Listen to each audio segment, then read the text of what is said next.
I think we are live, Nick. Awesome. Hello, PhotoPillers. Rafael Debar here. Welcome to another masterclass. Today you're going to learn how to post-process the Milky Way with Nick Page. This guy. Thanks for having me on. This is going to be fun.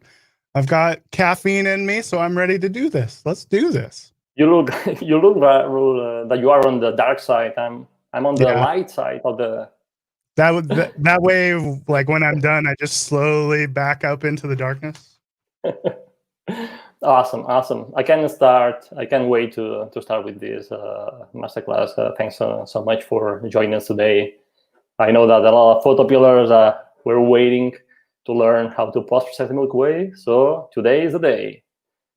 And today I'm going to talk a little bit about not only post-processing the Milky Way, but some of the more like things that help, because a lot of times when you're photographing the Milky Way, you don't think of it as a high dynamic range scene, but it is, because you have a sky that is illuminated with all of the stars, and then you have a foreground that is just like a pit of darkness. And there's a lot of techniques that some people use, like a lot of people use photo stacking to reduce noise.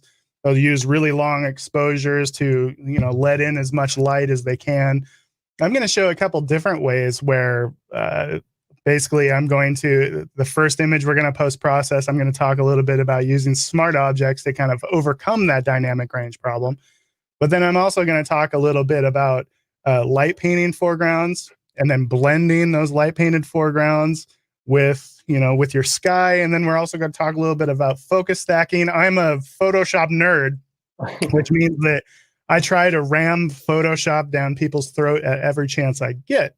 And I know a lot of people are super intimidated by Photoshop, but I'm here to tell you that it's going to be okay and that it's worth learning, because Photoshop is, well, it's not only the most powerful, program that we have available to us, but unlike in the past, you can get it for like $10 a month. And I know, and we were talking a little bit about this before the thing, where somebody will spend, let's see, we've got A7R4, so what's that, almost $4,000, and then we have 16 to 35, that's like $2,000, and then they throw it on a $1,000 tripod maybe, and then they have and then they're looking up all the information on a $1,000 phone, and then the time comes to post-process, and they won't spend $9.99 on proper software. Yeah. And it's funny. It reminds me of like this meme where they're talking about drummers, and a drummer is somebody that shoves a $5,000 drum set into a $500 car, and then drives to 500 miles to get paid $50. It's kind of that thing where taking the photo is half of the creative process for me personally, and the second half is the post-processing side. You can have someone that is a really good post-processor. Let's take like a Ryan Dyer and set him up right next to Joe Schmo. They can take the exact same photos with the exact same gear and the exact same composition. And the reason that Ryan's photo looks different than this guy's is the post-processing. So it's not only 50% of the creative process, but it's also 50% of the fun for me, because that's where you can kind of inject a little bit of yourself. You have some creative decisions like, am I going to go cool white balance? Am I going to go warm white balance? Am I going to do a bunch of dodging and burning? Am I going to not do? So there's a lot of creative license, and that's why I try to shove Photoshop down everyone's throat. It's worth learning. This is going to be fun. And today we're going to use Lightroom also. Yeah, so my typical workflow, which I'm going to show everybody, I'm not going to dumb anything down. My typical workflow starts in Lightroom. I use Lightroom to import all of my photos, to organize all of my photos. And the photos that are just like, snapshots or whatever, I'll post-process there. But if it's a photo that I really care about, I round trip it into Photoshop. I do the bulk of my editing in Photoshop, then I save it, goes back into Lightroom. So that way it's cataloged right there next to all my other photos. Cool. But maybe there is some people that doesn't know who is Nick Page. Can you talk? Can you introduce yourself to the audience? let me tell you who Nick Page is. Nick Page is a chubby kid from the Pacific Northwest, likes long walks on the beach. Yeah. So I live up in Washington State in the United States. I have a podcast called the Landscape Photography Podcast. I have a YouTube channel where I film a lot of my in the field stuff, as well as like share Photoshop stuff and review tripods, that kind of thing. And I've been doing photography, maybe not as long as everybody else out there, but I've been doing photography for like, what year is it? 7 years. 7 years, I think. Which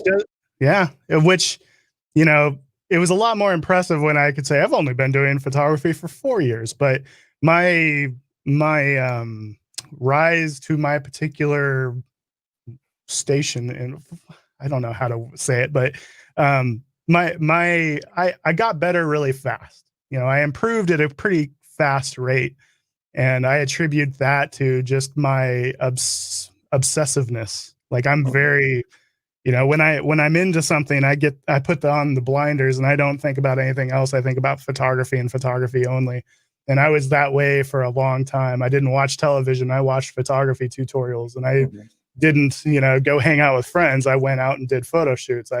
I sacrificed all of my social life and all of those normal things that normal people do in my, quest to be a better photographer. So I got better pretty quickly. So yeah. Let's see if that's true. I can wait to see your work. Huh? Well, I'll share my screen and I'll kind of rant about some of the images that I've captured here. Let me go over here. So for me, and I was talking a little bit about this with Rafa. For me, astrophotography and night photography and Milky Way photography and Aurora photography, oftentimes it's more it's an opportunistic thing, because it's not typically the thing that I'm going out to shoot, especially, Milky Way photography. Usually it's what I end up shooting when there's no clouds or not going to be the kind of light that I'm after. A lot of times I'm after the really dramatic sunsets and sunrises and that kind of thing. The exception to that is when you go to Iceland, you're always hoping for Aurora. And Aurora is a perfect example of those kind of high dynamic range scenes, because like in this scene here, you have the Aurora going off, and you can't use a really long shutter speed typically, because you'll start to get blurry Aurora because the Aurora is moving. So you end up using shutter speeds like 4 to 6 seconds, something like that, which leaves you with a very, very dark foreground. And so one of the things that I'll do to overcome that is, in this shot here, this is actually a blend of 3 different images. This is my sky frame, which was somewhere around that 4-second mark. That way I could get an Aurora that maintained its shape, and I'm not blowing out the highlights. And then the second image I would take would be a really long exposure for the foreground. That way I could get as much shadow information as I can with a slightly lower ISO. So I would lower my ISO. I think I went down to something like ISO 640, something like that, 640. And then I did like a 3-minute long exposure for the foreground. But then I thought to myself, well, wouldn't it be cool if all those, like, there was a little bit of light coming out of the plane wreckage? So then I would go in, and then I went into the plane with my iPhone, and then I did a little bit of light painting on the inside just to give that little extra interest. And then I blended them all together in Photoshop. It's kind of one of those things that I do fairly often in images to try to maintain some of the some shadow information. A shot like this, which we're actually going to process today, a shot like this is another, high dynamic range scene. You got the bright lights in the sky, and then just super dark foreground. And even in post-processing, I left this super dark. This is just one frame. There's no like long exposure because I can't stand still for, 3 minutes straight. So the way I process an image like this is I dual process it. I process it once for the sky, once for the shadows, because you want your shadow information, everything below the horizon, to be kind of flat and low contrast. That way you're not blocking up your shadows. But if you do that with your sky, you lose all of the dramatic, shapes in the aurora and all of that. So you want a high contrast sky and the low contrast foreground. That's why I use smart objects and dual processing for that. Another plane shot, same kind of thing. This is a super long exposure for everything below the horizon, plus a light painted frame, plus, that sky that I added contrast to. Same thing. Shot like this is actually kind of a crazy one. It's pretty old shot now. This happened in 2016 now, maybe it was 2017. This is taken in Washington State. Wow. And typically you don't see a lot of northern lights or aurora borealis in Washington State. But on this particular night, I was leading a Palouse area workshop, and I noticed that I was starting to get alerts on my phone saying, oh, it's going to be a KP7 tonight. Wow. And then that changed to a KP 7.7. Wow. So not only did we have a nice moonless sky where there was no moon in the shot and no moon in the sky, so we were going to go out and photograph the Milky Way anyway, but we also had the aurora showing off to the north. So I knew that in this case, like the type of image that you never typically see is Milky Way and aurora, because, for the core of the Milky Way, typically we're pointed south, kind of, it might be southwest or southeast, and the aurora is always to the north. But I was thinking, man, wouldn't it be cool if you could get a Milky Way panorama with the north end of the Milky Way leading into the northern lights? And we were lucky enough to get that this particular night. And this is another, so this is obviously a panorama. I think it's about 11 shots, something like that. This is like 180 degree field of view, maybe even a little bit more. Plus, I was leading a workshop this day, so I had, 8 other photographers all trying to photograph the same thing, and we're all in each other's shots, because you can imagine trying to get 8 people trying to shoot a 190 degree panorama. We're all annoyed with each other, but so I had to. Not only is it a high dynamic range scene, but it's also a panorama. So this one, I stitched everything to a panorama inside of Lightroom, opened it up inside of Photoshop, and then dual processed it, once for the sky, once for the shadow information, because I want a high contrast sky, low contrast foreground. Otherwise, you're going to lose all of your shadow information. You have to be, especially in these night scenes where, I think I was shooting ISO 10,000, something like that, because I needed to maintain a slightly faster shutter speed so I didn't lose the spikes in the aurora.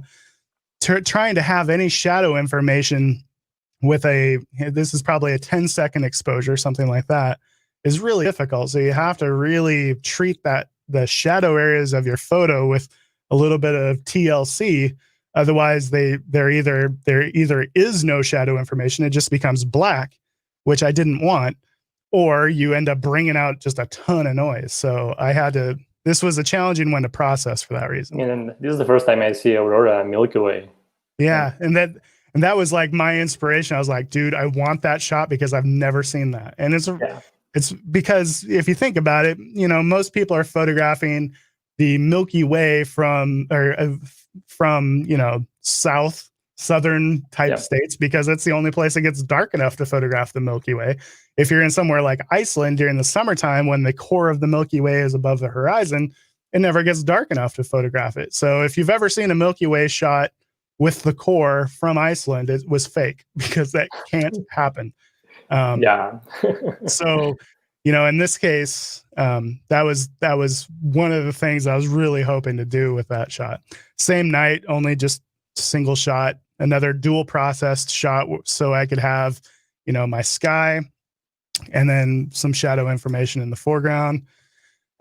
This is a perfect example of just opportunistic. This is probably November. So the core of the Milky Way is very low on the horizon. It's not the best Milky Way you'll get, in Oregon. But I was leading a workshop and we got no clouds for almost a week straight on the Oregon coast, which is really unheard of in the fall. So we ended up doing night photography every night. And a lot of times that's what night photography is for me, is just trying to make the most out of a cloudless day. Because if you're on a photo trip and you get no clouds, sunset's not going to happen, but nightscapes will. And if photos are the reason you're out, that's kind of what you got to do sometimes. So this is an example. But what I like about this shot is that these sea stacks are actually just being lit by light pollution from the town next to this particular beach. And so you get this warm light hitting the sea stacks, and then you get the kind of cool color temperature of the sky. And so it actually ends up being a fairly pleasing scene just because you get that color contrast between warm and cool. Yeah, and these kind of shots, for that particular trip, did you plan them before sunset? I mean, do you use the AR view, or you just jump into the night and see what happens? So typically the way that happens is, we went down to this beach hoping that some clouds would roll in. Yeah. And we were down there and we realized that that's just not going to happen. So at that point, you kind of change gears and you're like, okay. And then I break out the phone and I start walking around with the AR function inside of PhotoPills. And I start getting some compositional ideas like, okay, where does the Milky Way even come up on this beach? And that's what I love about the AR function is that, you can really pre-visualize stuff, and not only pre-visualize it, but figure out when you need to be there. And so, the nice part about shooting astrophotography in November is that you're in bed by like 11 o'clock. You don't have to stay up all night. So that's what we did. We just stayed down on the beach past our sunset shoot and kind of all drank some beers together and then walked around. Well, kind of stumbled around afterwards photographing the Milky Way. But that's very much the way it goes oftentimes, is just kind of going. And if there's not going to be a sky, then you need to then you need to decide if you're going to stay out for Milky Way. And that's exactly what we did there. So this is kind of another opportunistic thing. I was on a trip hoping for sunsets, got no clouds. And this particular night, I just kind of went out and did some astro because I was in a decent place for it. This is like Central Oregon. But this is another one of those scenes that there's foreground interest, but it's so dark that you can't really appreciate it in a typical shot. And like I said, there's a lot of different ways that you can try to get that shadow information. I could have hung around till dawn and did what people call a twilight blend, where you will shoot like f/16 during blue hour and then blend that frame with your night sky that you took the night before. That's always felt a little bit, the reason I've never done that, honestly, is because I'm too lazy to do that.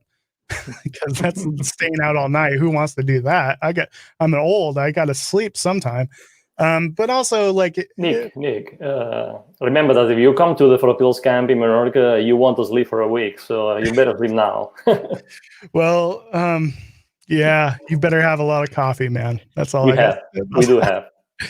But I've always liked, I really enjoy the way a tastefully light painted frame can look. So this is like, obviously, I think I was just using my phone for this particular shot.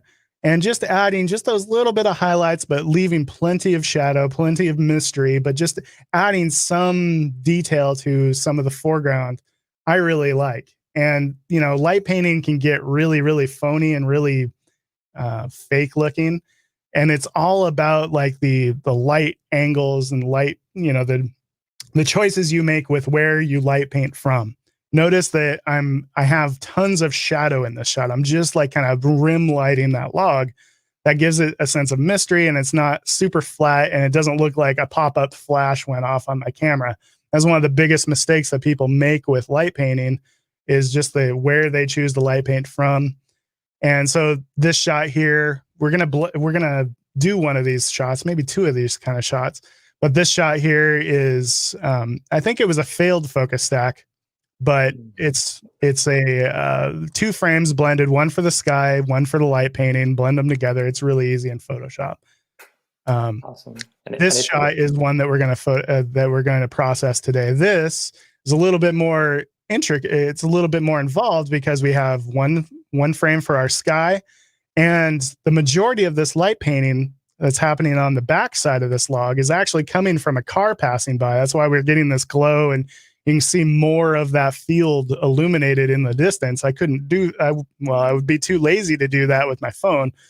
There was a car coming and I happened to be taking exposure. Then after, I was annoyed when it happened. And then afterwards I was like, oh, that kind of looks kind of cool.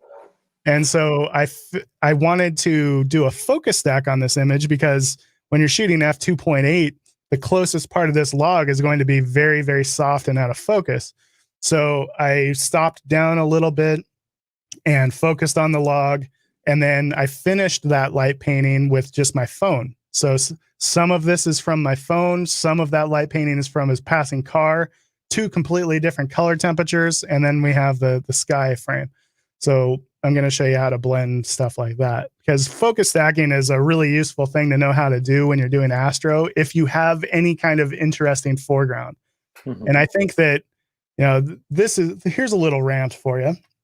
I think that one of the biggest mistakes that people make in their astrophotography is the fact that they're just so wowed and awed by having, you know, being able to photograph the night sky, that they don't think about composition and everything happening under the horizon nearly enough. You know, it's kind of like the person with their phone going out to photograph a big sunset or something. It takes more than just a big colorful sky to make a good image. And the same is true for night photography. It takes more than just the Milky Way in your frame to make a good image. The rest of the image actually matters. And really good astrophotography shots, they're always strong compositionally as well. So that's one of those things that people, I feel like, get wrong pretty often, is they don't try hard enough to have a compelling image below the horizon in their night photography. And it's really hard, because it's hard to have shadow information in a shot like that. So hopefully some of the stuff I'm going to ramble about today will help with that.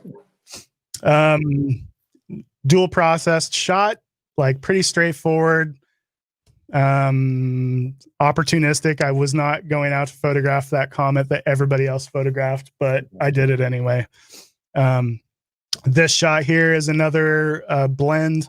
It's another focus stack. You notice that down in this portion of the frame, even though it's not like a super detailed, interesting, compelling foreground, it's at least something.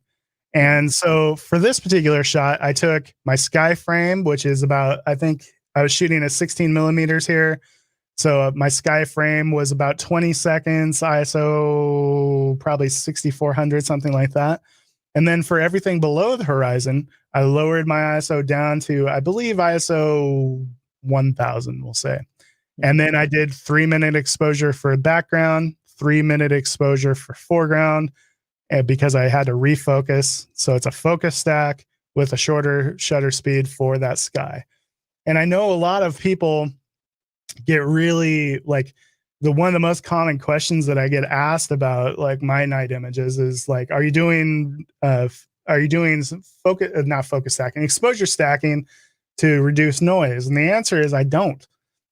Because a lot of times when I see those type of images where people are taking like 30 images and then using an algorithm to reduce the noise in those frames, you can't really tell a difference. Like if you're tasteful with how you do your noise reduction, like the difference between that, which took that person like 3 hours to do, and difference between this, which took me about, a minute and a half to do, or not a minute, I guess it'd be 7 minutes to do. It's not a big enough difference to warrant the amount of effort that goes into it, in my opinion. So I never do exposure stacking where I'm doing that kind of noise reduction. I gotta go old school, because maybe it's that I'm lazy, or mostly it's just that I don't see enough benefit for the amount of effort. Awesome.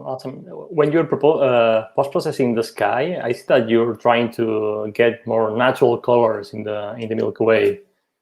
Yeah, and I feel like color temperature and white balance with night images is not only really important, because that's the difference between having a big purple sky or having like too much green. Like it's not only important, but it's also kind of hard.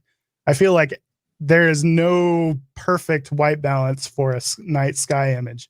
And I'm always, no matter how many times I do it, I'm always struggling a little bit to get that perfect white balance. The thing that I'm always trying for is I'm always trying to have like a slightly cooler color temperature, slightly, in the majority of the night sky and in the majority of the stars, but I want those warm tones in the core of the Milky Way and those gases. And that it's that variance between the warm and the cool that gives it what I refer to as maximum color separation. So it's kind of how I choose my white balance in most scenes, is I'm always trying to find that white balance that gives me the maximum amount of color separation, because I don't want the sky to be just a wash of blue. I don't want it to be just a wash of purple or warm tones. I want it to have that variance, because that variance not only serves as a little bit of extra eye candy and like a eye path for the shot, but it's also just interest, and it feels more natural to me when I'm able to get that nice color temperature. But it's hard. Another time where I was not there for Aurora, but it looked like we had a slight chance, so I stuck around for like hours waiting for it. And you can take this shot without an interesting foreground and you get just mountain sky. But for me, like compositionally, I feel like this is one of my stronger images, even though it's not the craziest sky. It's just the composition being, I don't know, it's just feels very balanced, and it's got interest all the way through. There's not a lot of wasted space. It doesn't take the most amazing conditions to come away with a good photo if the composition is strong. This is one of those super rare moments where all of a sudden we had probably a 25% moon behind us. So the Aurora was going to be a bit of a challenge because the sky doesn't get very dark. But we did have some Aurora going off, so we kind of went down to this little creek in this randomville, Iceland. But then all of a sudden, the moon pokes out from behind the clouds and creates a moonbow. So this is like the most most unique conditions I'd ever seen, where we got Aurora and a moon, like a double moonbow.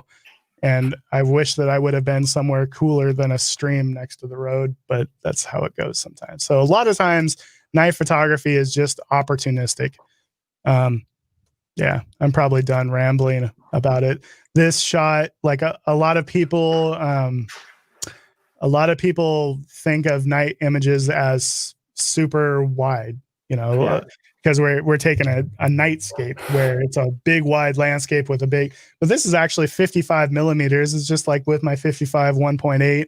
And sometimes if all of the interest is down low to the horizon, those longer focal lengths are really nice. Can be a challenge because you got to keep your shutter speed faster, but it's really cool when you can get make that mountain a little bigger in the frame, maximize. We just barely had any Aurora this night, but by going into that longer focal length, it makes it all bigger and way more interesting. Nice. This shot is one that we can process today as well. So, I talked a little bit about light painting. It's one of my favorite little tricks to get some shadow information, but one of my super tricky tricks, and I don't even know if it's a legal trick, but one of my favorite things to do when I'm photographing the Milky Way is to actually drone paint. So I will put a lume cube on my drone, and then first I'll get like my sky frame, and then I'll fly my drone up, like sometimes, pretty high, like 100 feet or so. And then I will just softly illuminate the foreground or the object that I'm trying to photograph. So if you notice, the light direction here is the light source is up in this direction, and then it's streaming down, and it gives me that shadow information that I want, but it also gives a sense of dimension because I'm off to the side. I have one illuminated side, one non-illuminated side. And then for good measure, I just went in with my phone after that frame and light painted from the inside. And then I blended all three of those images together. And I can show you how to do it. It's really incredibly easy, actually.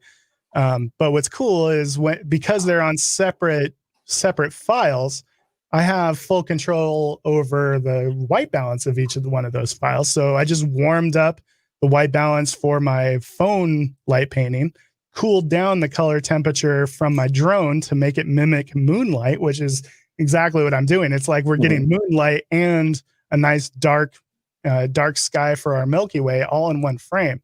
So that's one of my favorite little tricks to do to get some shadow information. That's clever. And then pretty typical panorama. The only thing that, makes this image really work is the fact that we have something of interest to silhouette against the sky. So that's another thing that I'm always looking for when I'm going out to photograph the Milky Way is sometimes it's so hard to get shadow information. It's not even worth trying. But if you can find something to silhouette against that sky, you don't really need shadow information. It just becomes a silhouette at that point. And then this shot was kind of a failed attempt because it was a focus stack that didn't go great because there was just enough breeze to where stuff wouldn't stay still long enough. So it's not always super easy. And this is another light painted drone shot where I flew my drone up, light painted from this angle, which illuminated all of the grass, illuminated the roof of the building. And then I stood in the doorway with a red light headlamp on back behind me. This kind of gives a different look, kind of a creepy vibe. Another drone painted image. I flew my drone back behind this tree and then shot the light back at camera. So it's kind of like backlit and kind of cool. It's not the best composition in the world, but I had a lot of noise or light pollution going on. Another drone painted image. Like this is probably like 50 millimeters or something. And the house, because it's not perfectly silhouetted against that sky, it just looked like, there was barely any house showing if I silhouetted it. So I flew my drone out over the house and kind of spotlighted it down at the house. And it just is such a different kind of thing.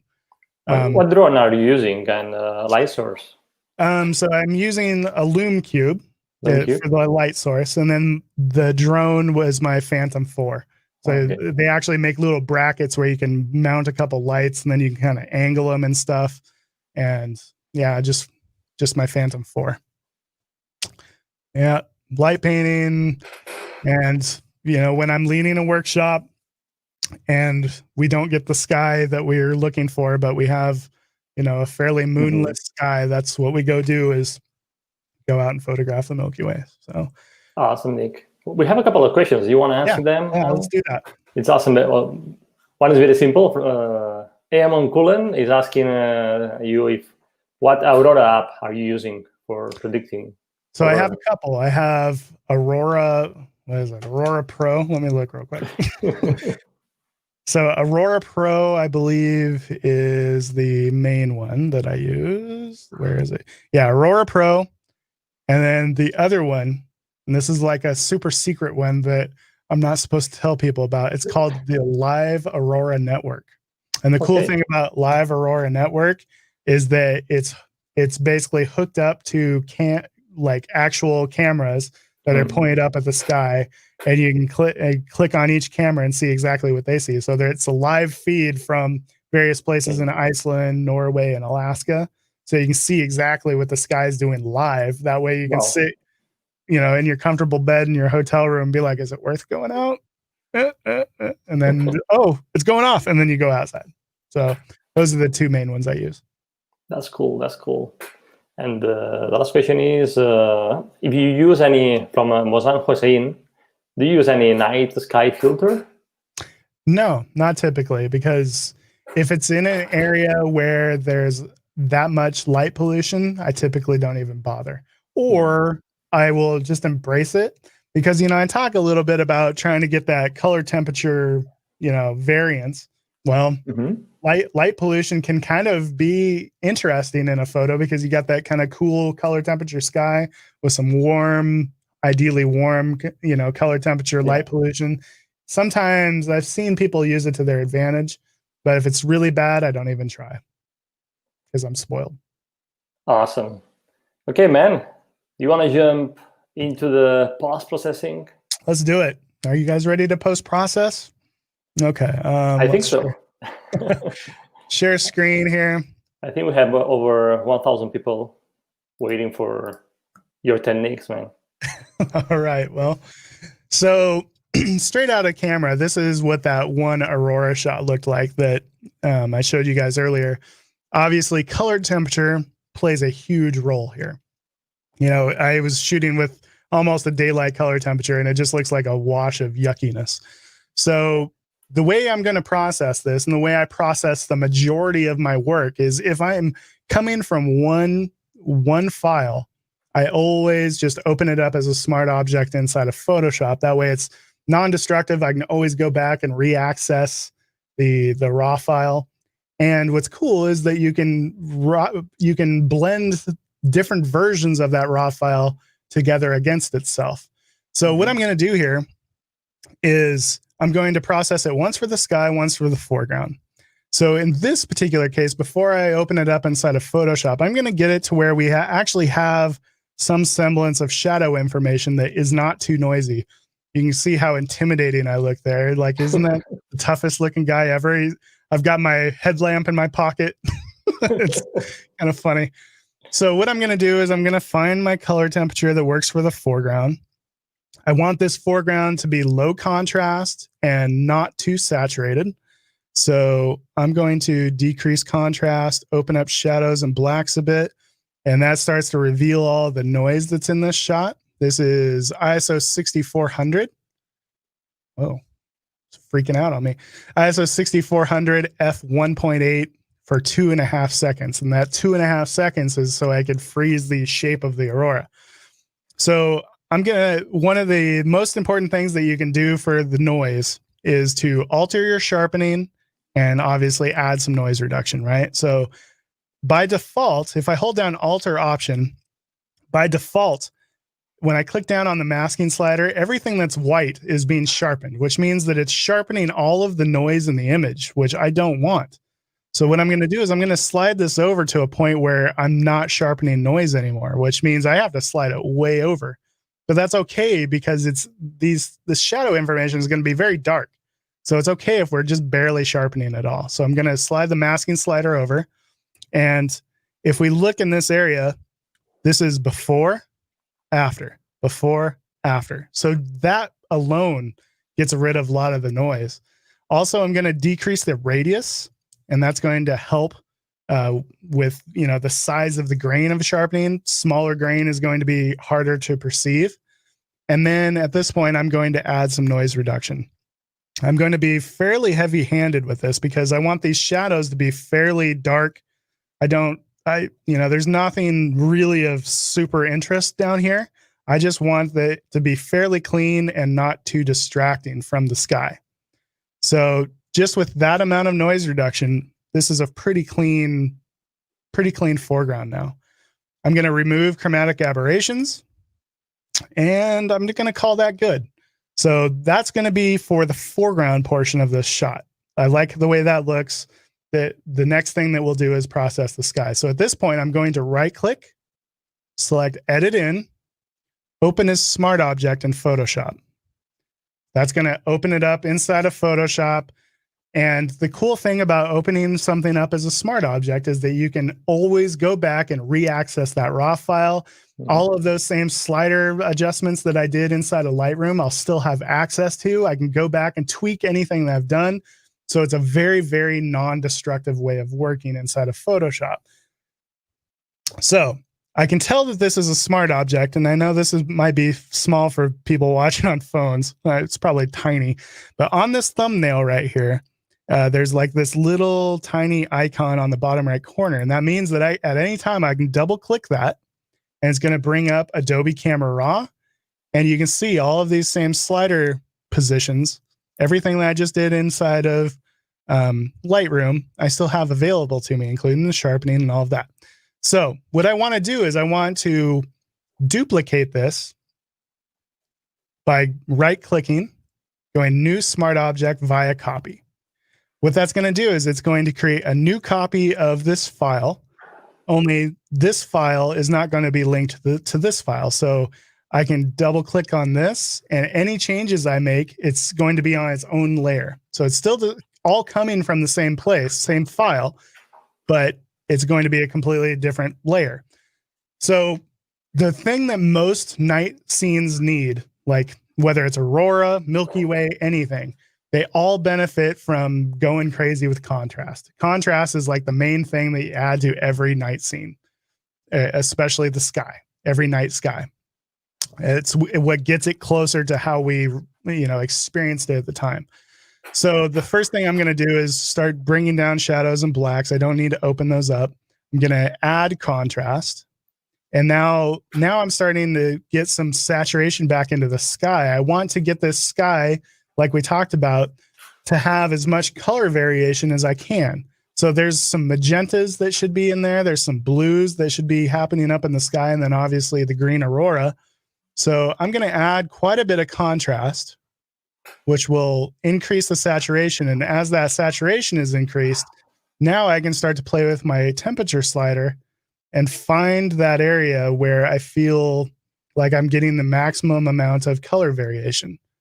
So it's really, really touchy in these night scenes. I'm going to try to add a little bit of magenta. I'm going to add some extra contrast.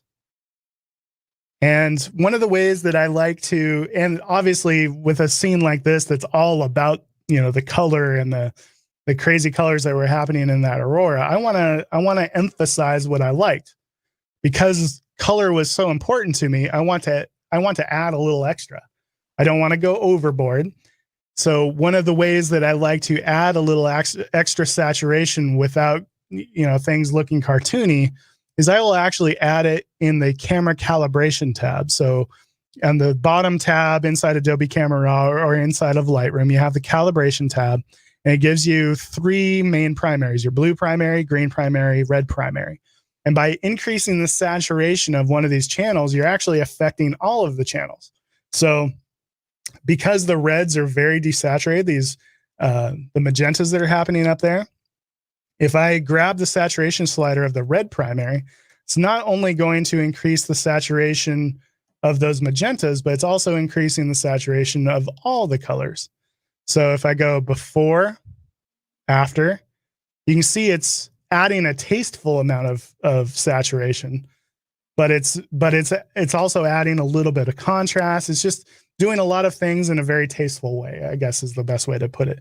Rather than if I was to go up to my saturation slider and do the same thing, it starts looking a little bit heavy-handed and cartoony to my eye.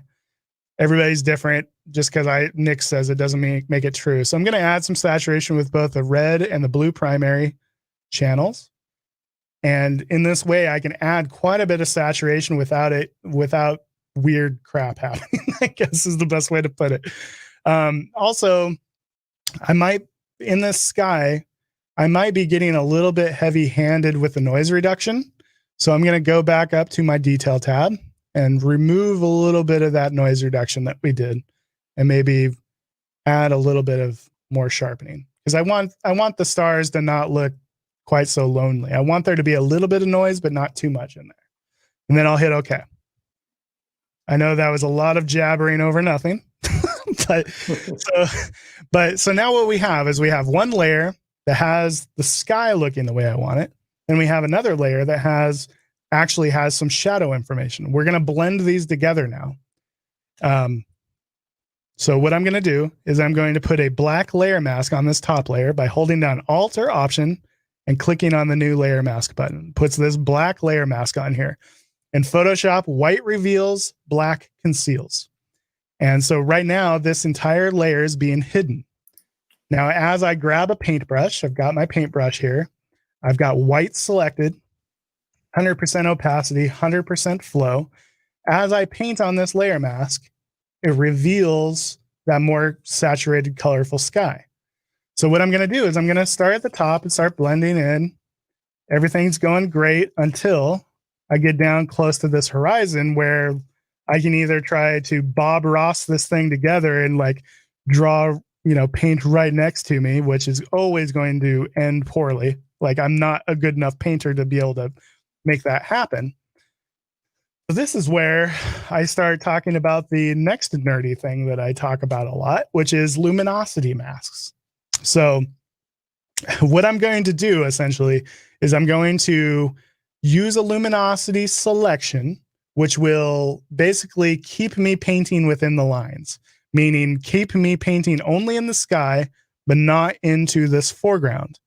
So all a luminosity mask is if I click lights 1, boom, it's a black and white version of our photo. And remember when I was talking about layer masks, white reveals, black conceals. Well, with selections, white allows paint to go through, black denies paint. White allows, black denies. So a black and white version of my photo is going to keep me out of the shadows, but allow me to paint into the highlights. And I can even go in and alter this a little bit. Like if I took a black and white version of my photo and added contrast, I can make that sky nearly white, but keep the shadows black. And this as a stencil is going to allow me to paint into the sky, but keep me out of the darker shadows. So watch what happens if I select this. I'm just going to hit the select button, which means that like it's an active selection, just like I grabbed my lasso tool or something. And now when I go to paint in this area, I can paint right over me, and it's not going to do anything. It's not going to allow me to paint down into here because that's not part of the selection. All that is selected right now is the sky area. So this is going to allow me to finish off this little blend we have going where I can darken down that sky, add that saturation like so. And if I show you what my layer mask looks like, you can see that it did a good job of keeping me out of the darker shadows. It did allow me to paint into some of those highlights, and we can kind of fix that here in a second. But I can look at this layer mask and be like, oh, I missed over here. Okay, okay.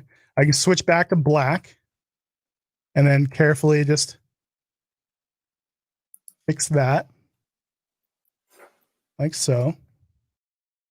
And then we blended that more contrasty version of the sky with that flatter version of our foreground. And we have both shadow information that's not all blocked up and, you know, we haven't blocked up our shadows, but we also have a nice contrasty, impactful sky.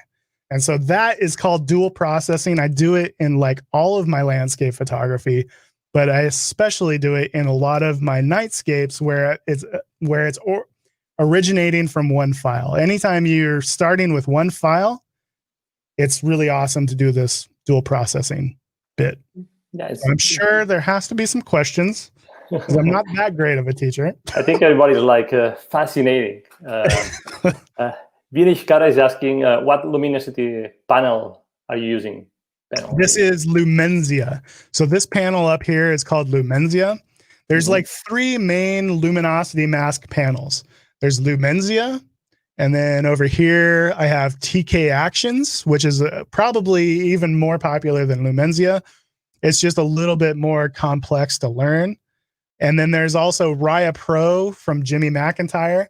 I prefer Lumenzia simply because it's more compact. It's got free tutorials. It's easy to learn, and it doesn't take up much space on my screen. A lot of times, if you have one of these other ones like TK Actions, you have to have multiple open at the same time, and it ends up taking up a large portion of your frame or of your screen. But with Lumenzia, I can compress it down to interface size. I can go all the way down to something this small, and it just takes up less of my frame, and it does everything I need it to do. Yeah, man, it's been awesome to see you like post-processing this image, which is not a Milky Way shot, but all these techniques you explained and are going to be very useful in the future for the Milky Way, right? Yeah, and the moral of this particular story is that skies benefit from contrast a lot, especially Milky Way images, but foregrounds, they actually are, contrast is very detrimental to a night frame, a night frame foreground. So dealing with them 100% separately is incredibly powerful. And it's something you can't really do in Lightroom. You can kind of do it, but not really. Photoshop's just so much better at handling the sky separately from the foreground. All right. Awesome. So if we don't have any other questions that need addressed right now, I can go to the next frame. Why don't we do that church frame? So these are the source files for that church photo I had. I had one light painted shot with a little bit of Milky Way. Here's another light painted shot with a little bit of Milky Way. And then we have one of my drone painted photos.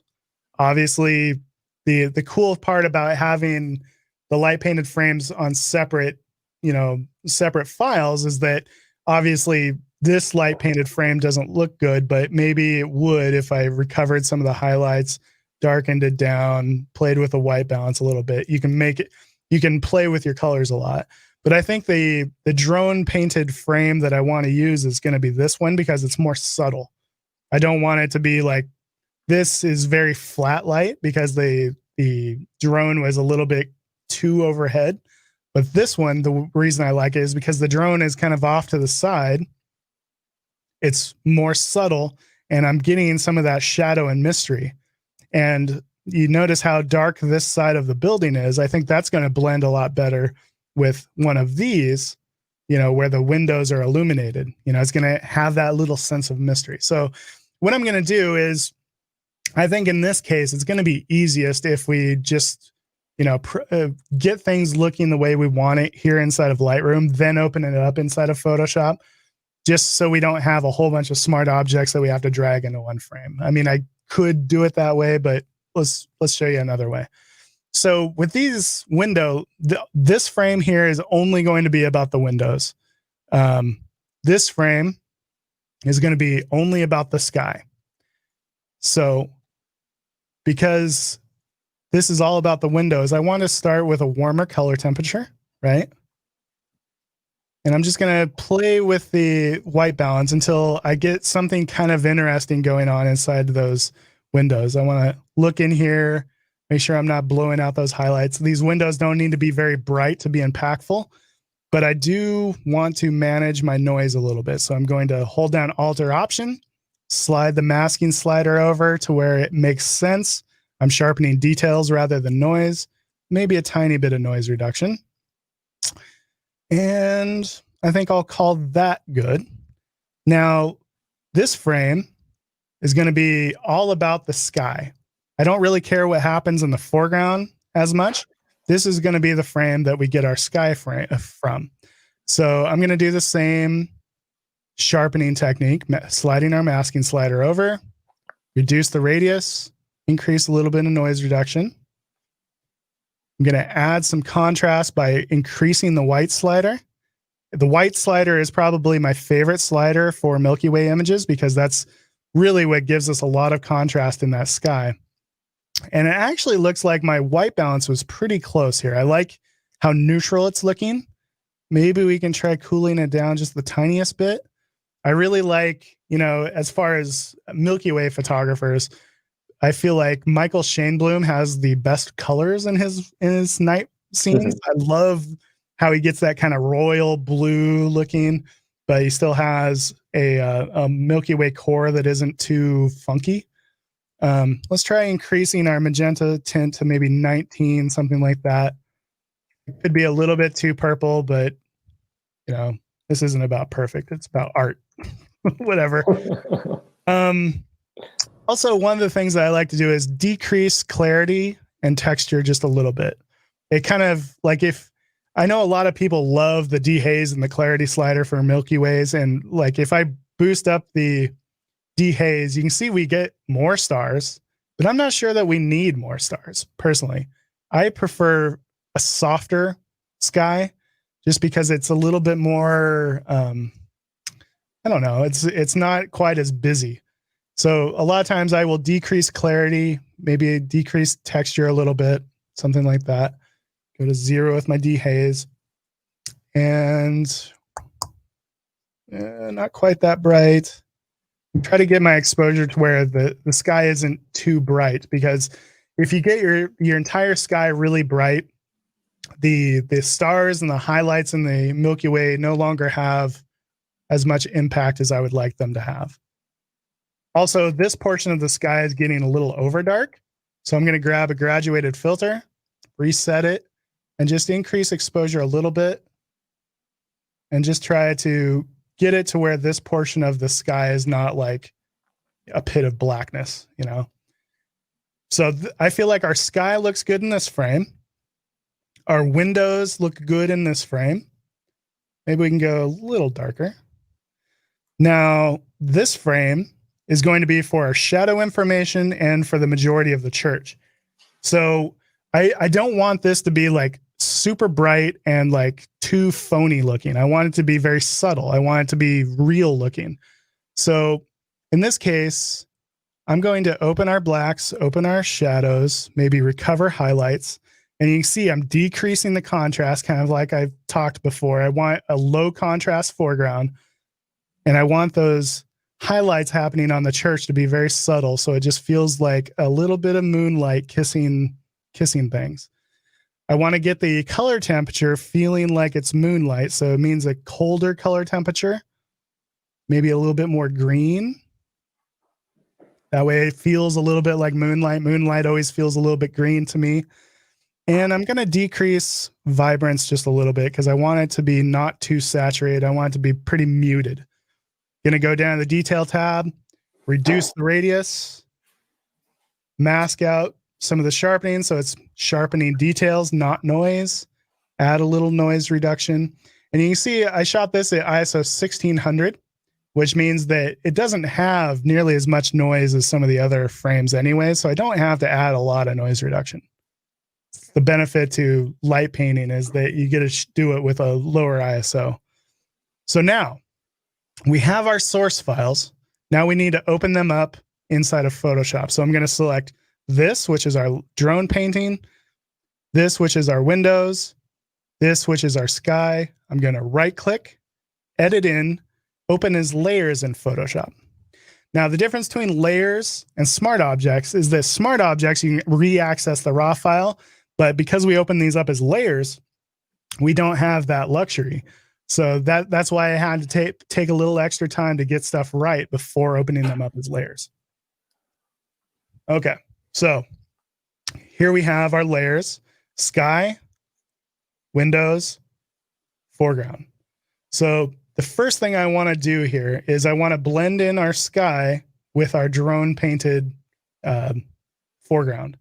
So like we just did, I'm going to put a black layer mask on here, hold down Alt or Option, click on New Layer Mask, boom, black layer mask. That means that sky is being hidden. Now with a white paintbrush, 100% opacity, I'm going to start at the top, start bringing it in.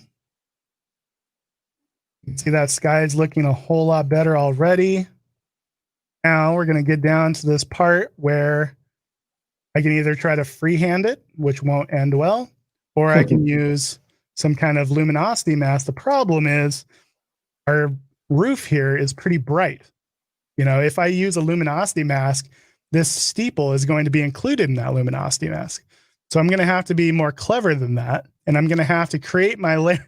I know I'm losing people here, but I'm going to have to create my luminosity mask without this layer being, shown. So what I can do is I will just turn this layer mask off. Actually, that's not a good way of doing it either. Let's turn this layer on. That's not a good way of doing it either. That stupid steeple is too bright.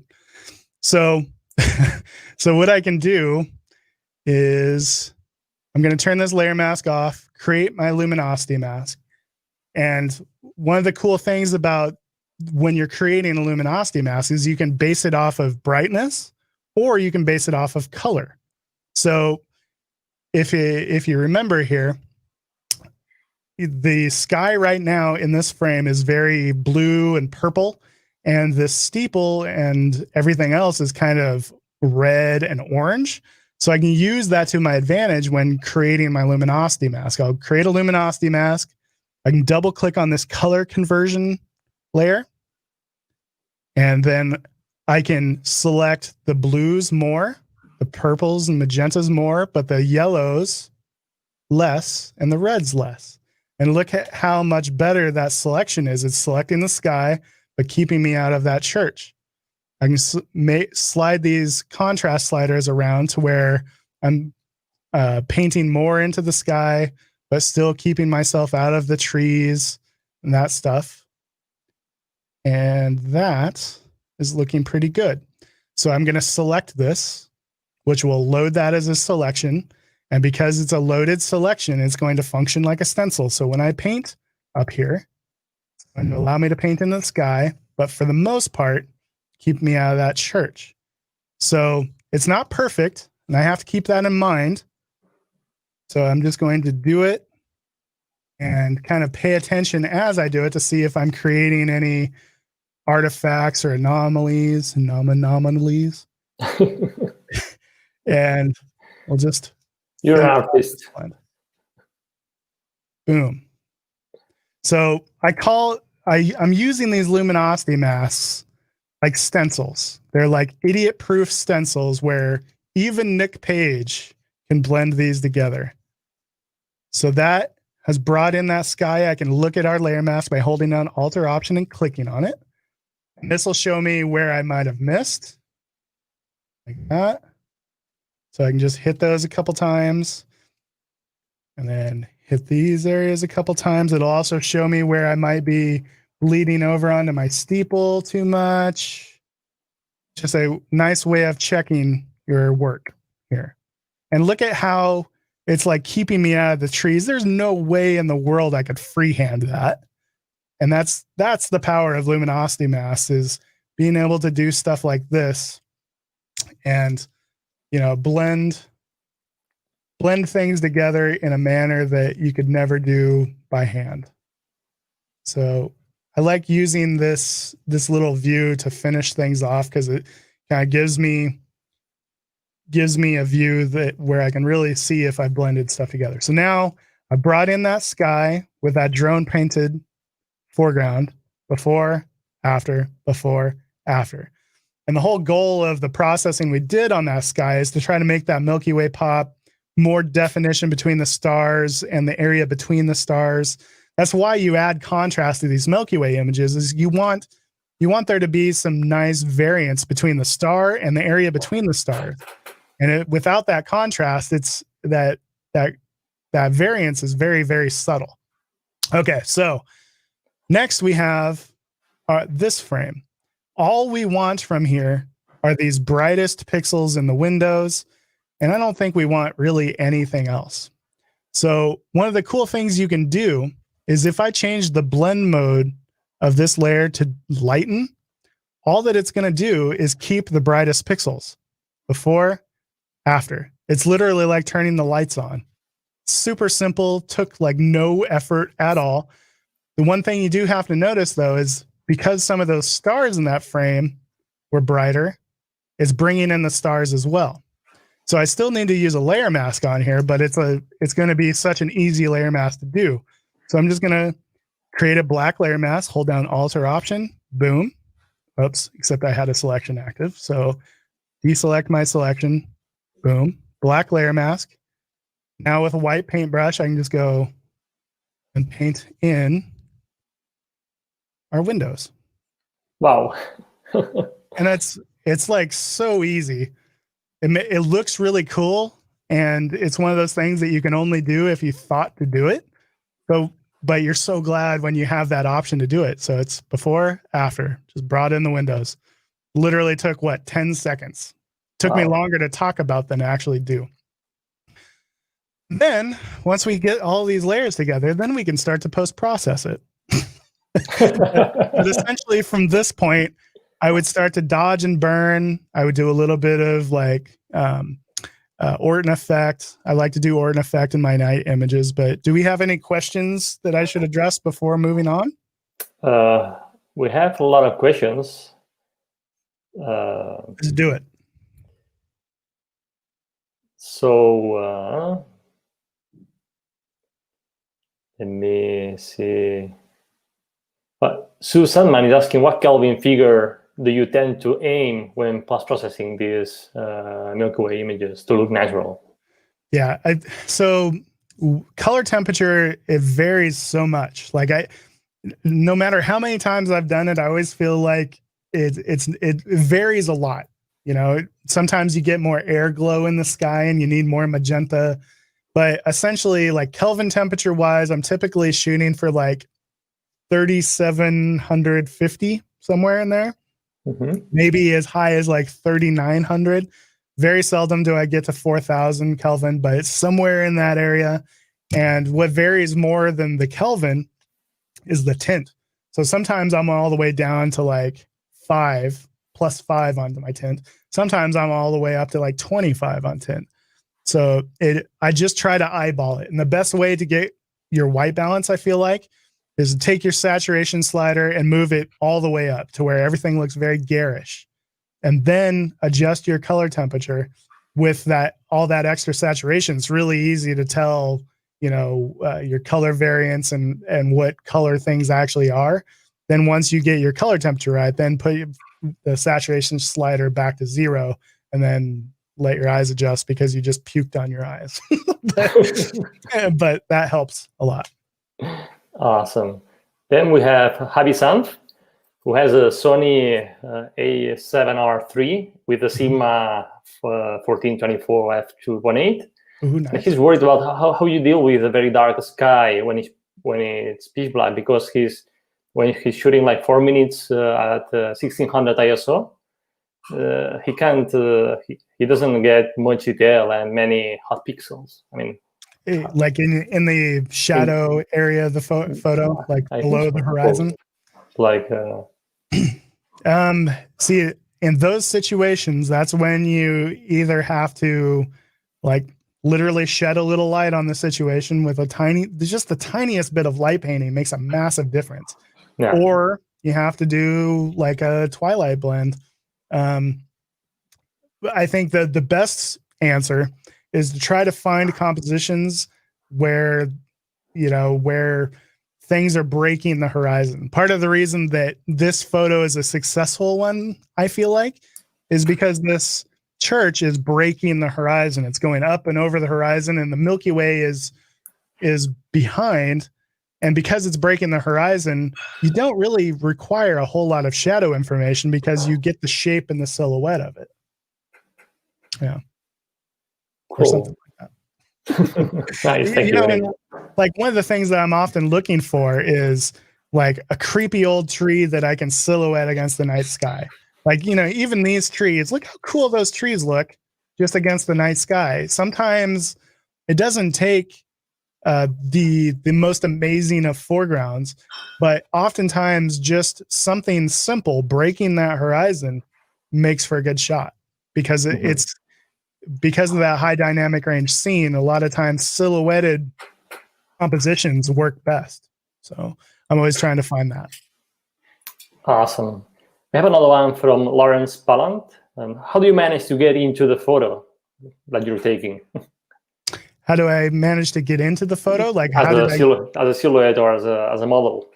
Oh, so one of the things that I usually have, I don't have one in front of me, but I have a wireless remote. So I'll either connect via Bluetooth with my phone using an app, or most times I have a Bluetooth remote that I use with my cameras, where I can be standing in there and set my camera up on a 2-second timer, hit the remote, put the remote in my pocket, strike my pose, you know, do the Peter Iverson, you know, Max Rive thing. But a wireless shutter release, super nice, because you don't have to have a cable connected to your camera that you can only get so far from. A lot of good wireless shutter releases, they work up to like 200 feet. So there's a lot of times when like the weather's bad or it's really cold, like I'll set my camera up and then I'll go get in my car and just go click, click, you know. So it's pretty handy. Awesome. And the last one from Kashipa. What is the pen and tablet tool you're using to post-process?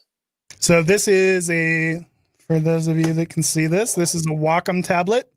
This is a Wacom Intuos Medium Pro.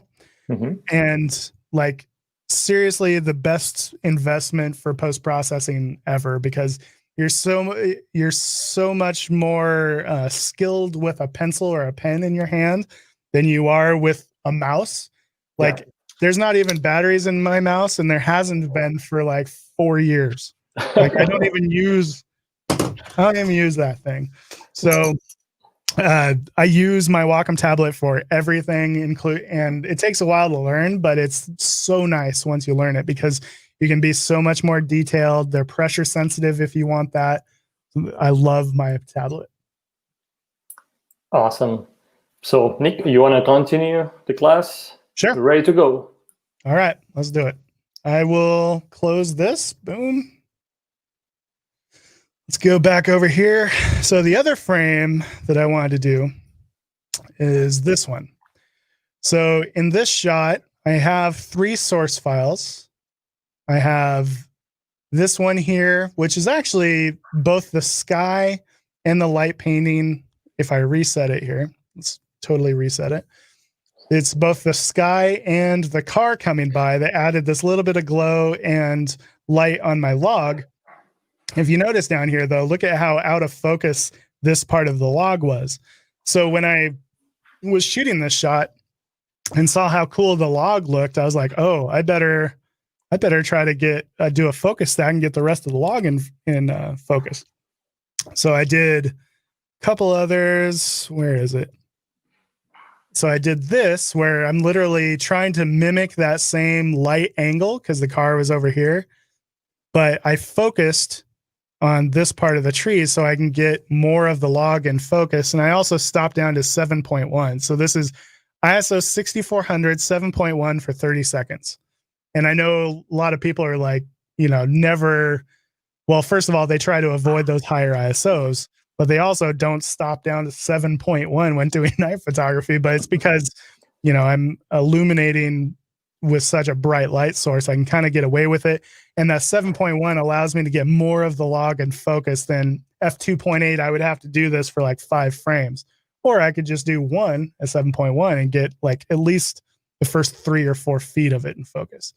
So if I reset that with the same white balance, it looks like this. So there's definitely some obstacles we have to overcome. We have to blend that with this, and we can use that sky. I think I had another sky with I think I had this sky because I was a little bit worried about lens flare. I don't think I need that. Just mostly need to blend this frame with this crazy color temperature one. So what I'm going to do is I'm just going to open these up as smart objects because it's going to allow us to make little changes just in case they don't blend perfectly together. I can just quickly double click the smart object, change white balance or brightness or whatever, and then try again. So I'm going to do just a couple things here. I'm going to level my horizon line because apparently I was not paying attention at the time. And well, I'm going to mask out some of my sharpening. So I'm not sharpening noise, add a little noise reduction, remove chromatic aberrations. And for now, I'm just going to call that good. And I'm going to sync those same things over to that other file. That way I level the horizon in exactly the same way, all of that stuff. And now I'm going to do the rest inside of Photoshop. So I've got those 2 files selected. I'm going to right click, edit in, open as smart objects in Photoshop. Now, the thing about smart objects is it doesn't allow you to open them up as layers in Photoshop. It's going to open them up as separate files. So I have to put them together first. So, so I've got 1, 2, they're in separate frames. So I need to grab my move tool, click on this layer and hold down shift when I do it and drag it to the other file, go to the center and let go. So now they're in the same file as layers. So now step 1 is to try to get, well, let's see, what is step 1? I have some options here. I think what I'm going to do is step 1, let's try to get this focus stack fixed. So I need to get my white balance in this as close to this as I can. So I'm going to double click this layer. It's going to bring up Adobe Camera Raw. And we got to get this looking similar, both in exposure and white balance. So I'm going to add some magenta, add some warmth, recover highlights a lot. And I'm going to try to do it in a way to where I'm not blocking out my shadow. So I really need to decrease contrast, because that other frame, you know, it had pretty open shadows because of all the lens flare. I need to kind of mimic that. So I'm going to darken it down. And in this frame, all I need is like this much of it. So I just need to get brightness and the color about the same. So I'm recovering highlights and whites, opening shadows and blacks, trying to get a very low contrast rendition of this area here. I'm going to hit OK. And now I'm just going to toggle these on and off and see how I did. It's close. I think I need more magenta, maybe a little bit more warmth as well. So I'm going to double click it again, add some more magenta, warmth, hit OK. This is why smart objects are always a good idea, because you're never locked into what you started off with. So now when I'm looking at this, I need to decide like how much of this frame do I want? How much of this frame do I want? I do like a lot of these little tufts of grass that have been illuminated with this, but I need to zoom in here and see where the sharpness drops off as well. Like this frame is sharp up to about here, and then it starts getting out of focus and soft. So I don't want too much of from here out. So I'm going to put a black layer mask on this and then start to blend it together. So I'm going to use medium hard brush, 100% white. And essentially, I'm painting with light right now. So I'm going to try to bring in this log. I'm also kind of painting with sharpness. So I brought in that in focus area of the log. I need to zoom in, make sure I'm not creating any weird artifacts because they're not perfectly lined up. I could try to auto align them, but I don't want to do too much of that because I want my sky and my horizon area to line up when I change my sky up. So something like that. Before, after. We brought in all of this in focus area of the log. Maybe we can bring a little bit more in. So, before, after. This is where a lot of like the taste comes in too, because like this is artistry where it starts to blend together. Like you have to really finesse it, but I don't want to take forever on this. So we'll just call that good. So the next thing we need to do is to deal with the background and the sky. And we need to do it from this background layer because this layer here is the one that is in focus for our background, focus to infinity. So what I need to do is duplicate that layer, do Smart Object via copy. And we're going to double click this and we're going to process this for the sky portion of the shot. So it feels just the tiniest bit too warm. So like I talked about, I'm going to increase saturation while I change my color temperature, which will give me a better idea for what colors are doing. Something like this. Need to increase contrast. Feels a little magenta. Something like that. Now I'm going to back off the saturation. Like so. Feels a little over dark on the top portion of the shot. So I'm going to grab a graduated filter. Increase exposure a little bit. Just drag it down. It's just a simple way of not allowing, because as we add that contrast, it's darkening some of the dark areas of the sky that were already pretty dark. It's over darkening them. So something like that. Okay. Now I'm going to hit OK. So now we have this layer here, but we only want this to be in the sky portion of the shot. So what I need to do is drag this to the top, put a black layer mask on it. And now I'm going to blend it just like we've done those other blends. So I'm going to start at the top of the frame, 100% white brush, start up here, Start bringing it down. And guess what? We're going to use a luminosity mask. I'm going to grab a luminosity mask to try to target that sky, but leave me out of the dark portions of the mountain. So I'm going to increase contrast. Bada bing, bada boom.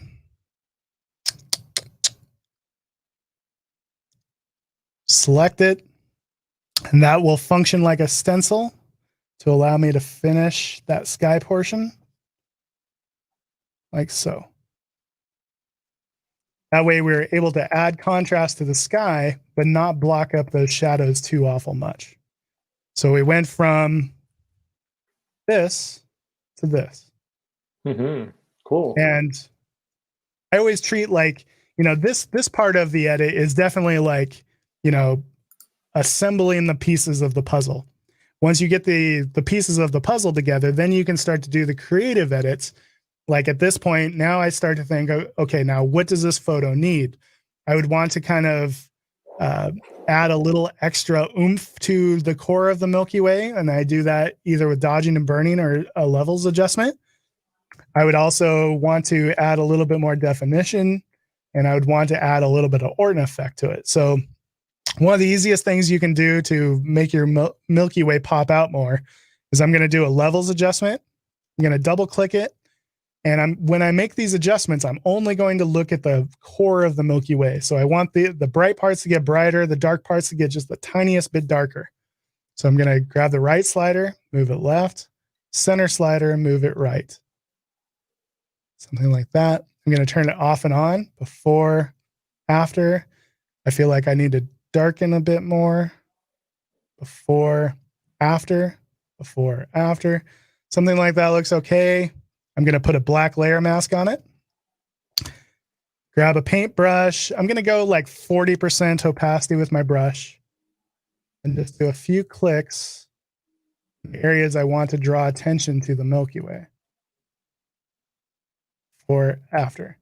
And if you don't darken as well, you know, if I just brightened, the areas around the bright parts would get brighter as well, and you're not really increasing contrast, you're just increasing brightness, and it can start to look really phony. So you got to make sure that this middle slider is drugged to the right just a little bit. And if you overdo it, like I've probably done, you can back off the opacity a little bit. Another thing I like to do is, even when I have a light source that was unintended, like these, I like to basically soften them and add a little glow around them. So I'm going to create a new layer, change blend mode to soft light, and this becomes my dodge burn layer. I'm going to select this color that's happening back here. I'm going to brighten it and desaturate it, maybe add a little bit of red into it. With a really low opacity brush, like 10%, I'm going to just do a few clicks around it. So 1, 2, 3, and maybe more than a few. It's pretty subtle. So, and just by doing just a few clicks, it kind of makes it feel like the light is emanating from that area, which it would. Do the same thing for this little light source up here. Grab the color, brighten it, desaturate it, and it just makes it feel like light is emanating from these light sources. I also like to do that for the brightest stars. So you see we have some of the brighter stars in our shot here. One of the problems with the way that a camera captures a night scene is that it kind of captures all the stars the same. So you just end up with like polka dots in your sky, but there's not like a nice variance between the bright stars and the dark stars. Some people will put filters on their camera to kind of de-emphasize some of the dimmer stars. I tend to do the opposite, where I try to make some of the brightest stars brighter. So I do that on another dodge burn layer, just change blend mode to soft light. And I like to sample the color that's happening right around that star, because each star is kind of its own color. So I will sample that color, and then I'll do a few clicks around the outside of it. And it doesn't have to be much. In fact, you have to be really careful not to overdo this, because it starts looking really phony. Like some of even the photos that I showed you in the presentation that where I started doing this technique, it's so garish and cheesy. Like you got to be really careful. Otherwise, people just see that you've done it and you're like, oh, they learned a new trick today.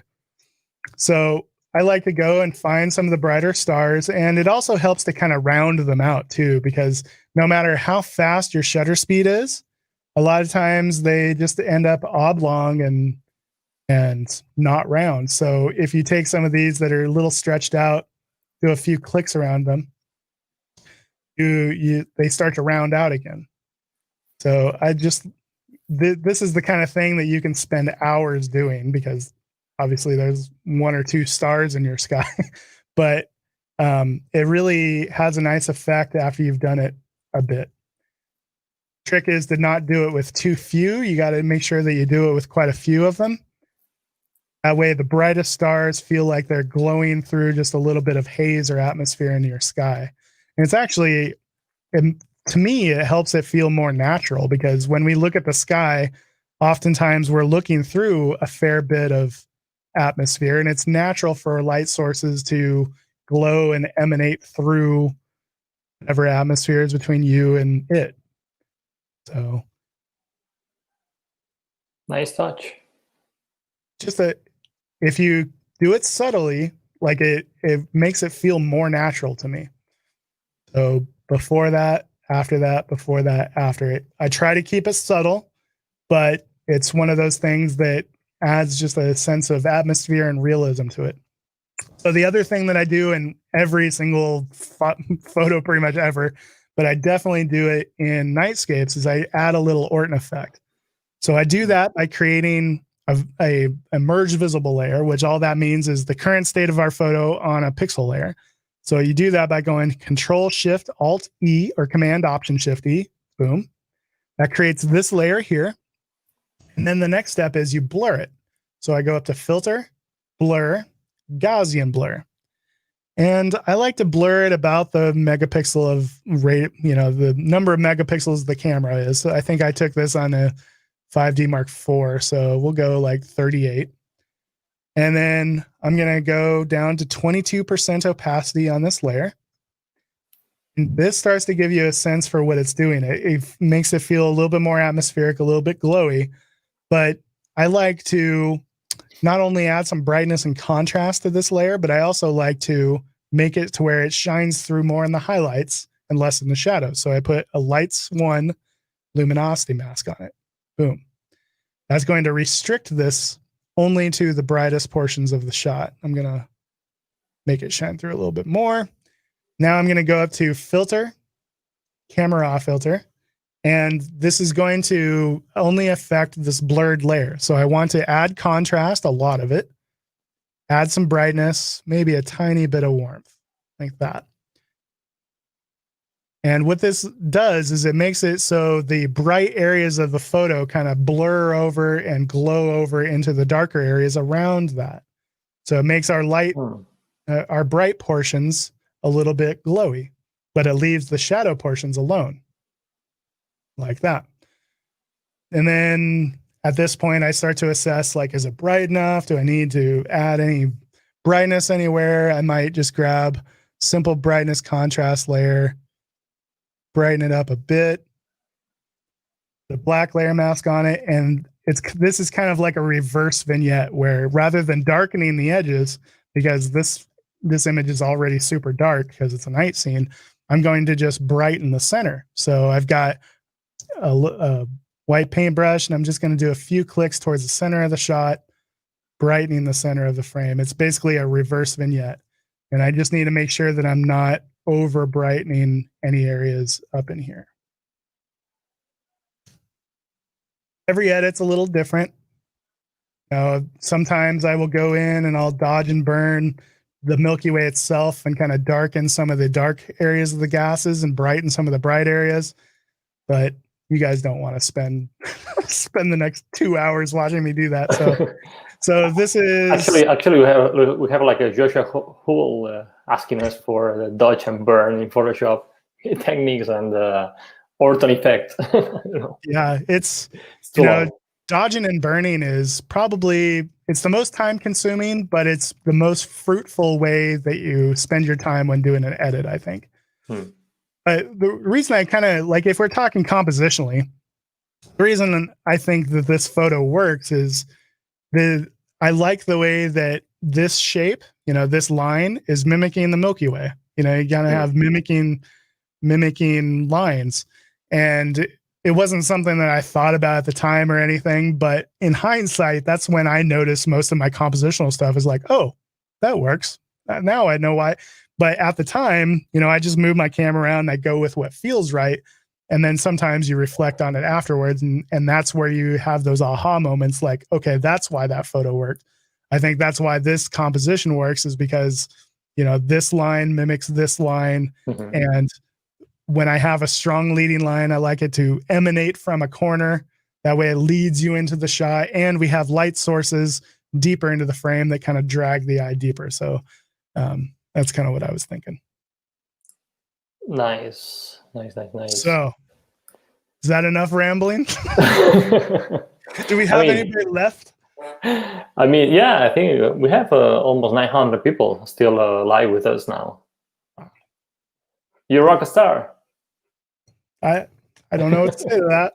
I have the beard to be a rock star. Do we have any common questions? Or we have a few questions, if you don't mind. Cami is asking if you work with coma aberration on your images. I typically don't try to do much with them. I try to get lenses that don't have it too much. Right now my main astro lens is the Sony 16-35, but I also have the 24 millimeter f1.4. Some lenses are just really bad for coma distortion, and I try not to use those lenses. So get a better lens, right? Yeah, I don't have the time or the patience to go in and try to correct it. Okay, then we have Andrea Santini. She's asking, have you ever found yourself tweaking the colors to match your previous work, or you just use the available colors in the shot and go on with them?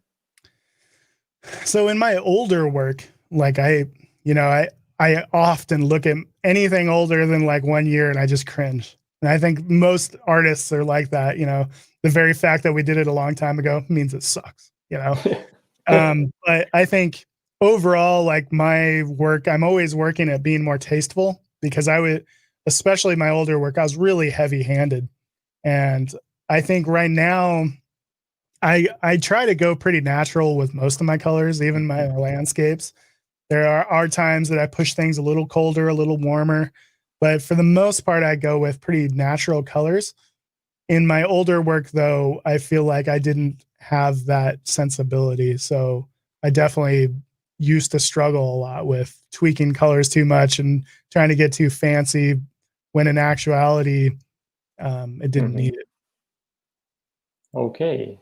Then we have Martin James. He's asking, do you use a star tracker? Have you ever used one? I own one.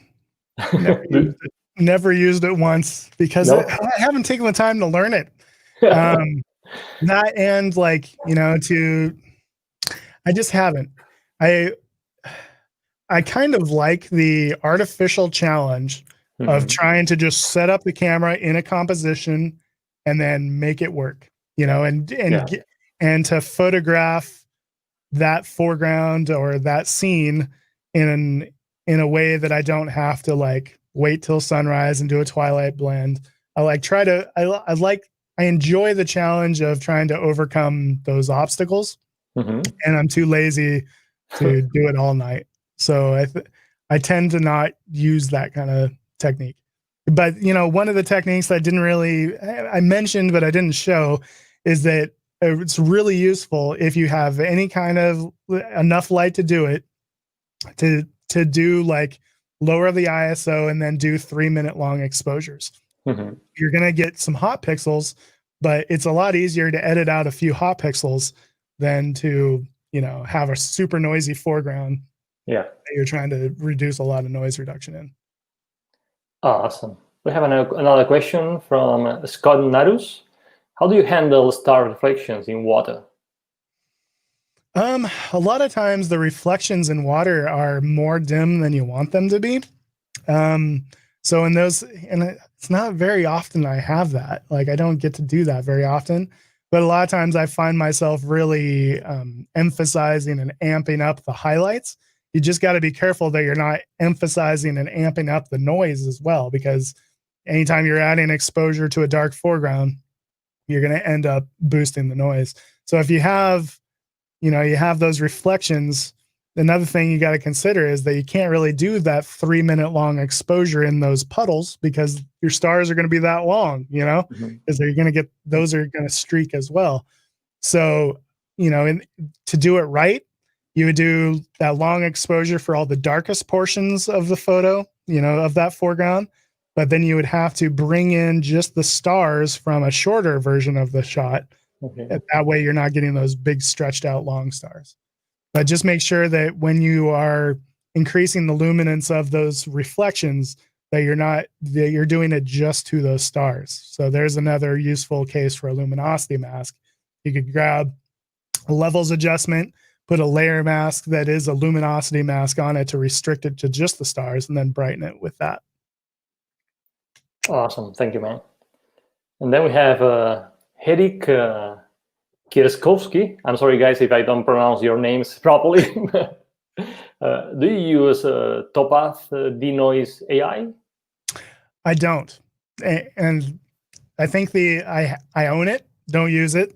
Okay. The reason, the only kind of noise reduction I really do is like at the very end of well, let me just show you. Like did I leave that open? Why not? Yeah, let me show you how I reduce noise. So we started off with some noise reduction at the very beginning of the workflow. Now, when I get to the stage where let's say that this was done, right? I would create a merge visible layer, Control Shift Alt E or Command Option Shift E. And then with this, I would go up to Filter, Camera Raw Filter. That brings up Adobe Camera Raw, gives us those same noise reduction options that we had and that we've used already. But what I'm going to do here is I'm going to increase the color noise all the way, noise reduction, like I'm going to do a bunch of it with both. We're not going to use this everywhere though. We're just going to use it in some places. So we have this layer that is nothing but noise reductions. The shadows are like 100% clean and smooth. What I want to do is first we'll create a layer mask and invert it. We're going to create a luminosity mask that's going to target these deepest shadows. So if I grab a darks 1, that's not going to be restrictive enough. So we need to go like to a darks 5. What I'm looking for is a luminosity mask that's going to only target those deepest, darkest shadows where there is no detail anyway. It's just where the noise is living. So something like this looks pretty good. I'm going to select this. And then with a white paintbrush, switch back to white. I'm just going to go in and start to paint in some noise reduction. And what's cool about this is not only are we only affecting the areas that we want, but we're also because I'm painting there, right? But we're only affecting the tones that I want as well, because we have that luminosity selection. So if I want to be careful with an area and not over soften it with too much noise reduction, I just won't paint there. But the areas that are unimportant to the shot, like this deep shadow, there's no need to have, detail and noise in there.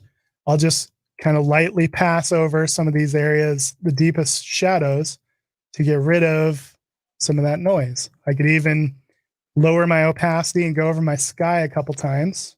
And that's just going to reduce the noise, like in these clouds. Clouds are always terrible for having too much noise. Some of the darker areas between stars, nice to clean them up. And after doing that, you can see that there's like no noise in this mountain before, after.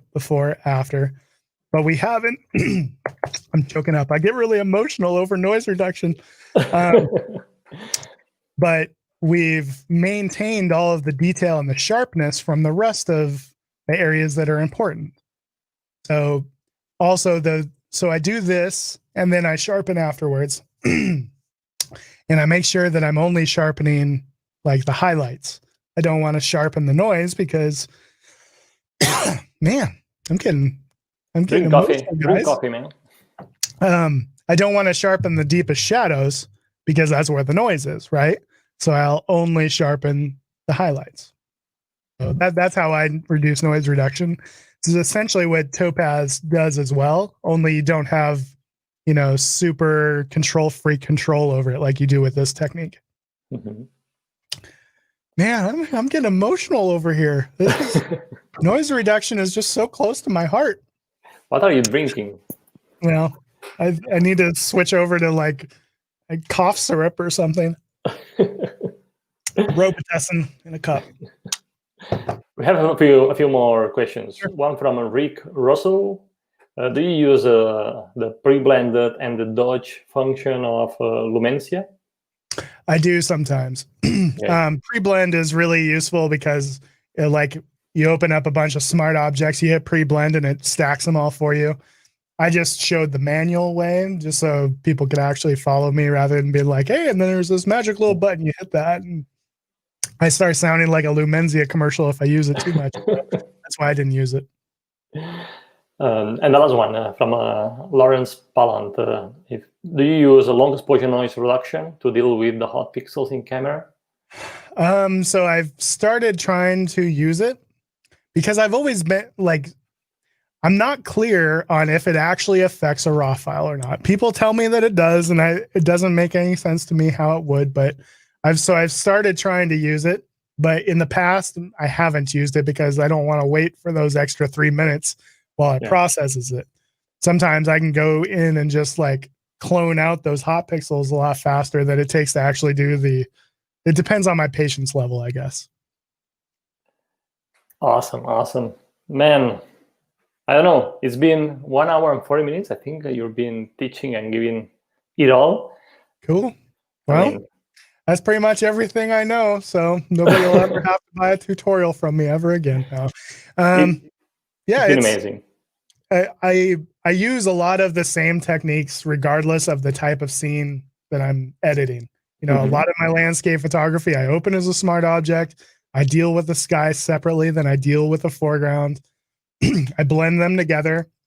And then after that comes all of the creative decisions. So like the dodging and the burning, am I going to emphasize atmosphere? Am I going to, emphasize some highlights and downplay others? But just learning to deal with the sky separately from the foreground, that right there, like is probably the most important tip I can give anybody. And that's the power of Photoshop too. Yeah. Being able to add contrast to a night sky without blocking up the shadows of the landscape. That's the game right there. That's the money. Awesome. Now that you mentioned your tutorials, where people can find you? I mean, I know that you're teaching workshops, you do a lot of online classes. Yep. So my website is nickpagephotography.com. No idea where I got the name for it. Just a moment of inspiration, blazing moment of inspiration. And most people can find me here on YouTube. So just do a search for Nick Page and you can find my YouTube channel there. I have an Instagram account if you want to follow my photography. That's just Nick Page Photography. So pretty much if you Google me, you'll find me. Awesome. Guys, if you want to learn more from Nick Page, check his tutorials. We're going to also add a link in the description of this video. So Nick, man, thanks so much for joining us today. And I think it's time to say goodbye. Yeah, no problem. Thank you for having me on. This has been a good time. Thanks so much, Nick. Thanks so much, everybody that's watching us. And again, remember that you have the power to imagine, plan, and shoot legendary photos. So bye-bye and see you next time. Take it easy, everybody. Bye-bye. Love you.